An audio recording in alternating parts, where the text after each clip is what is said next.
So hello, Curtis Burton here from Classic Cars and Collectibles of Houston. We wanted to give you a brief overview of what to do if you've decided you want to collect cars and invest in cars as opposed to other vehicles that might be out there for you.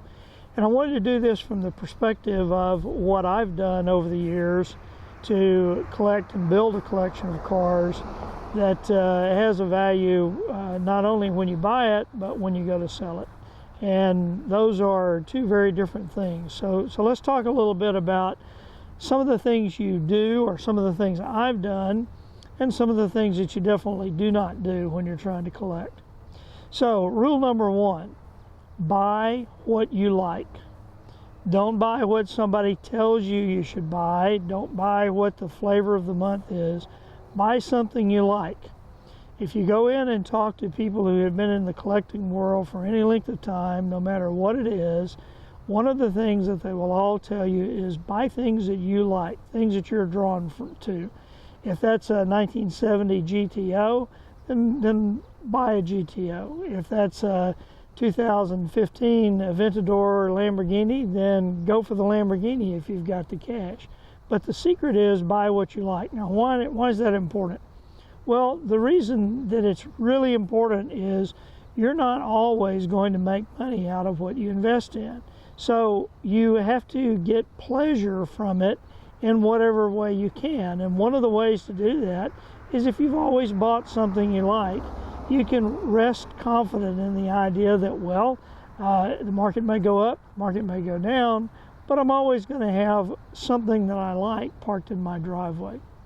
Rule number two, in addition to buying what you like, investing in collectible cars is no different than any other kind of investment you might have in your portfolio. You're not going to go out and put $50,000 into some investment that you know nothing about, whether that be the stock market, whether that be land. You're just not going to do that. What you're going to do first is you're going to educate yourself about what you're putting your money into. So that rule holds true in collector cars probably more than any of those other areas, because you typically are going to be buying and investing your money based on your knowledge of what it is you're buying. So what do I mean by education? Well, first of all, you need to look at a lot of cars. Once you've decided what it is that you want to buy, don't go buy the very first car that you see. No matter how compelling, no matter how beautiful the red color is, no matter how great it looks that the restoration has been done, don't buy that first car. Look at a lot of cars. The way you get that education is you spend a lot of time reading and looking at publication material on those cars. Some of the things that'll help you do. Important things in collecting are, what mark is it? If it's a Lamborghini, you need to know that since Lamborghini's been in business in 1963, they've only built till 2017 26,000 cars. That's a fractionally small number of cars compared to everything else that's out there on the market. For instance, the Audi A8, which is a hot seller right now, Audi built 20,000 Audi A8s last year alone. So if you're looking at collecting a Lamborghini, something that's got 26,000 total units from inception, that tells you you've got a big name and you've got an exclusive market with a limited number of cars. Now, big name, limited number of cars typically means higher sales price both when you buy it and when you sell it. And that's an important thing you want to look at. If you have a BMW, and out of all the BMWs that have ever been made, there were only 555 of this particular BMW made, that's a hint that that's going to be a collectible car in the long haul. It's not a guarantee. There are no guarantees, but limited numbers of produced vehicles combined with marks that are recognized names like BMW, like Lamborghini, like Ford, those are always going to command premium prices. Bigger the company, the bigger the number of cars they make, And the more limited the number of cars they made in this particular version, the higher that's likely to be on the collectability list. So you need to look at and establish in your own mind before you go look, what amount of money am I prepared to spend on what I'm going to acquire as my investment?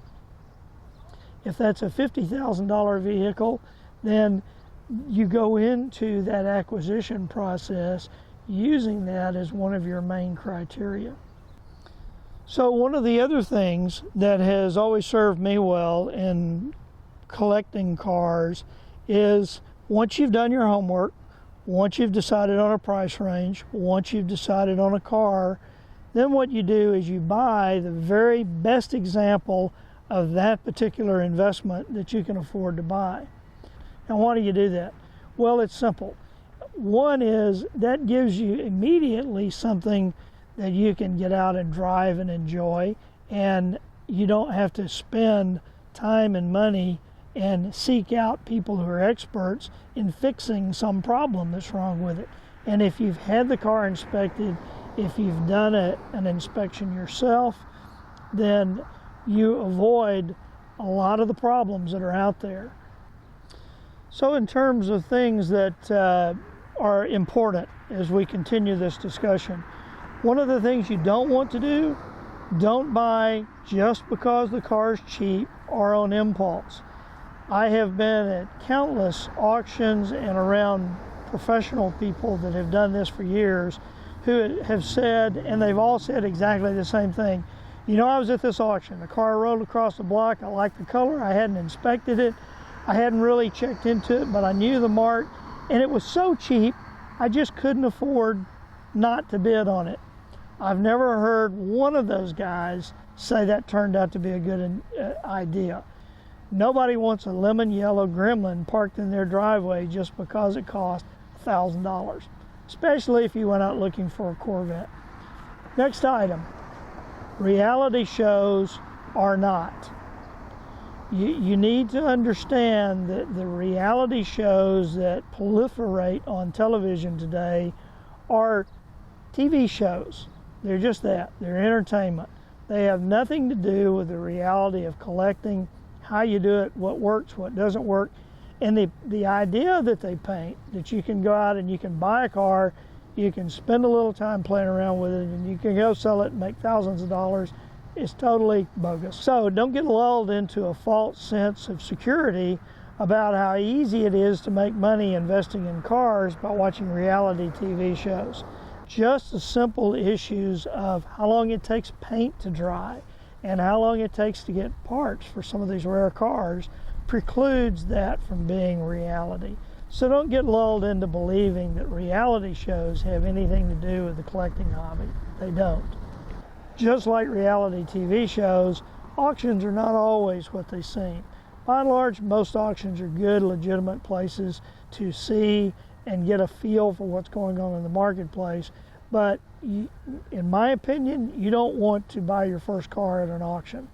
Once you buy that car at the auction, you can legally backtrack from that, but it's extraordinarily difficult, it's extremely expensive, and in short, you just don't want to go there. So go to some auctions, develop a feel for what's going on, but be very slow to pull a trigger about purchasing your first or even your first of several investments at an auction.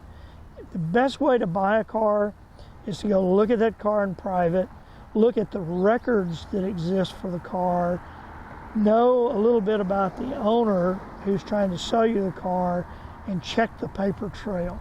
Those are hard things to do at auctions. Auctions, you get a car up on the block, it's there for 5 minutes, and they move on to the next car. And unless you've done a lot of research into that car before it rolled up onto the block, you don't know anything about its paperwork, its pedigree, or anything else. And those are all really, really important things in the collector car world. So our final 3 points on collecting. Point number 7, go into the collecting concept in touch with the reality that if you do it very long, you will lose money. I don't know of anyone who has invested in collector cars who has not at some point lost money on a car. It's just the reality of the way things are. Sometimes the market goes down and you get caught out. Sometimes you don't do enough homework on a car and you get caught out. Sometimes there are problems that develop with a car that you didn't expect that cost more to fix than you think. Whatever the case, at some point, you're going to lose money. That's called the price of education. And it just can't be avoided. Because over the long haul, if you follow all the other rules we've talked about, your collection is going to be worth more than it was when you bought it. So, point number 8, you want to insure adequately for the way you're going to own and operate the vehicle. There are multiple different ways to insure collector cars, but it's important that you do carry adequate insurance. You certainly can't and don't want to have the experience of having invested $50,000 in your prized possession and have it stolen only to find out you can't collect off of the insurance that you have. There are two main divisions of insurance. One is the insurance like you have on the cars you drive every day. Another type of insurance that's out there that may be suitable for some of the collector cars you buy is collector car insurance. And those insurers typically insure cars that you're not going to be driving frequently. Maybe you're only driving to and from car shows, or you're only going to be driving 2,000 to 3,000 miles a year. But they have limitations that are different from regular automobile policies like you have on the car you're driving back and forth to work. Now, the very last thing, point number 10, no matter what kind of car you're buying, whether it's a late model performance car like this Lamborghini or an older collectible car like that BMW in the background, what you want to be sure of is that you have a checklist when you go to buy that car. And you're going to want things like original window stickers. You're going to want the car's service records. You're going to want to know if the car's ever been in any kind of accident. All the paperwork that it came from the factory with, any kind of original books are important. Any sorts of, for instance, the Lamborghini, this Lamborghini doesn't come with a car cover from the factory. But if you buy the Lamborghini Aventador, it comes with a factory car cover. You want to be sure when you take delivery of that Aventador that you've got that factory car cover. The reason for that is it dings the value when you go to sell it and you don't have those things. Now, admittedly, nobody's going to avoid buying a $500,000 Lamborghini because it doesn't have a $700 car cover with it, but it's always best if you not only know what came with the car originally, but that you get all of that when you buy it. Best way to do that, get the window sticker. And with older cars, like a 60s or a 70s era collectible car, you want as much pedigree as you can get. In the business, that's called provenance. You want receipts from repairs that have been done to the cars. You want window stickers. You want bill sheets. You want registrations. You want a record of who all has owned this car if you can possibly get it. Those are things that are very, very important, particularly when you get into a specialty car like the Shelby. The education level that you have to make sure you get a good quality product and that you can then turn around and sell that good quality product at a fair price is very important. It takes a lot of research, takes a lot of time, but it's part of the fun of the hobby. So do your research and enjoy your car.